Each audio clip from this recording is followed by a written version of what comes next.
How to ditch a narcissist, how to exploit a narcissist.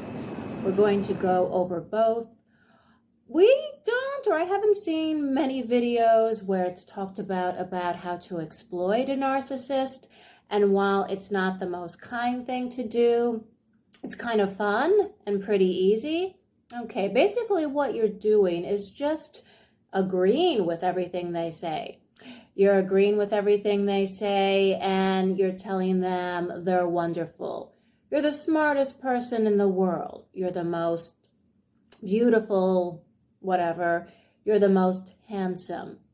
So let's say you're working in a new job and you find out that your boss is this famous tyrant named Sarah. So you say to your colleague, I am very scared. She says, no, this is nothing to worry about. Just agree with her. So Sarah, you're going into her office. She looks like, you're afraid for your life. But then you tell her how she's a genius and the way she founded this company, nothing quite like it. So she's squealing. You leave the office unscathed and all. There's another thing where when a narcissist, and this is more on the benign end, they want you to agree with them and they're not going to stop harping until you do. Sorry about this fly that keeps coming back and forth. So they might have a chart, a list, and say, this is what I want in my life. This is what I want to achieve. Do you agree with me? Yes, they might openly ask, do you agree with me? So you can say, well, I agree with some of what you said on the list, but I'm not really sure. So there's a bit of a back and forth, but then they'll say, but do you agree with me? You just gave your answer and then they're asking, but you finally crack and say, yes, I do agree with you. And then they say, yes, yeah, I'm glad you agree with me. That makes sense. It's good that we always agree on everything. They're not really talking or stressing about how you guys were kind of wrestling with a specific answer just a few seconds ago. Okay, so now let's talk about getting rid of a narcissist. Question, how well do you know them? How long has the relationship been going on? Okay. Do they know where you live? Do they have your address? Was this an in-person thing? Were you communicating online only, text messages? Do you feel safe? Do you feel that this is going to be dangerous? Okay, so when you decide to ditch a narcissist, they're going to think initially that this is some kind of bluff. They're like, you know what? This person needs to let off some steam. All right, I can understand it. Not that they're right, but they need to let off some steam.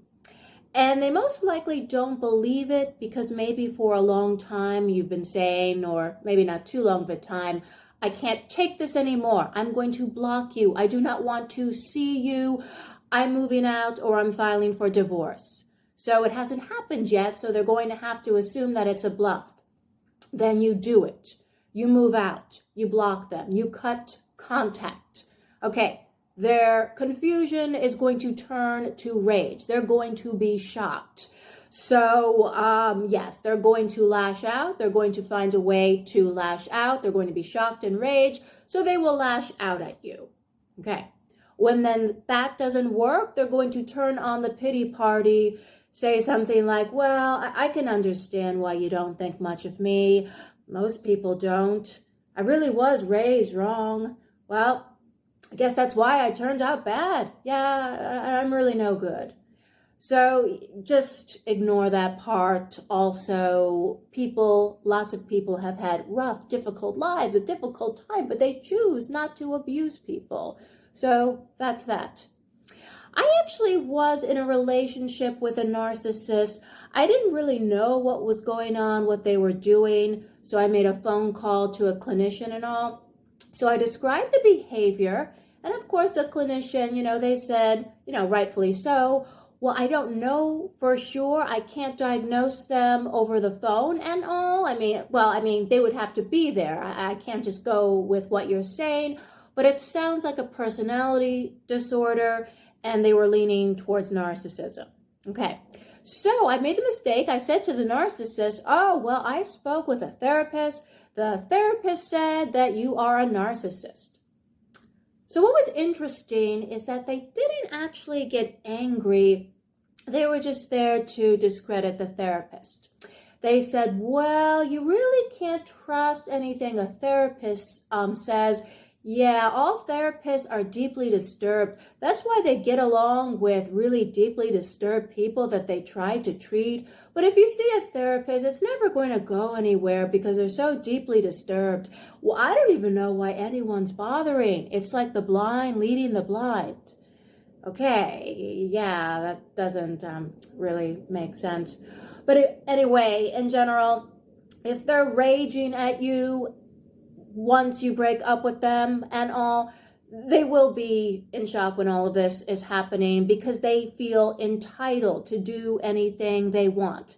They see you as an extension of themselves, their property. They don't know how to express their emotions the right way, so they're going to see themselves as a victim, your victim. It's basically, how dare you run away from me? And this is going to stop me from abusing you. In fact, you're the abuser because you're not allowing me to abuse you. Yeah, that makes sense. That sounds pretty sick.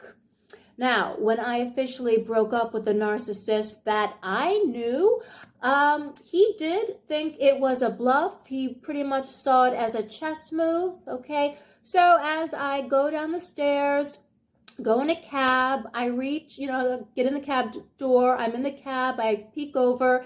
He's still standing on the stairs and looking at me like this is a chess game that he's concerned about losing.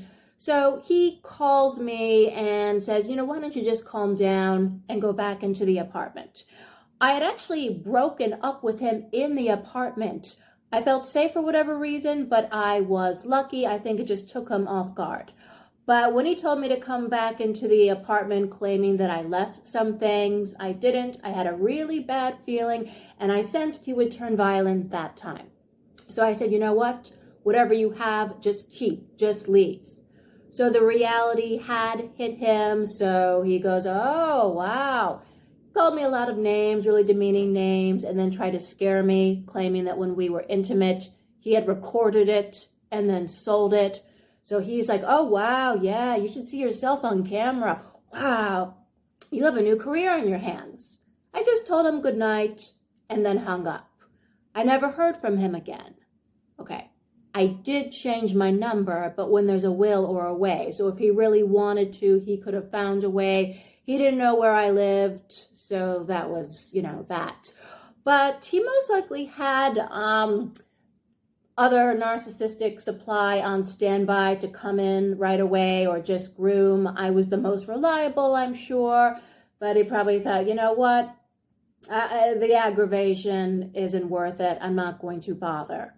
Now, if you are the narcissist's only supply, and that could, be the case, try to find a way to protect yourself because they might try to ruin you or kill you. They may try to stalk you forever.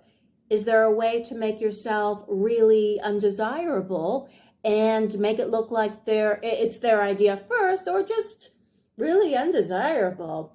I was platonically friends with a man and a woman at different times.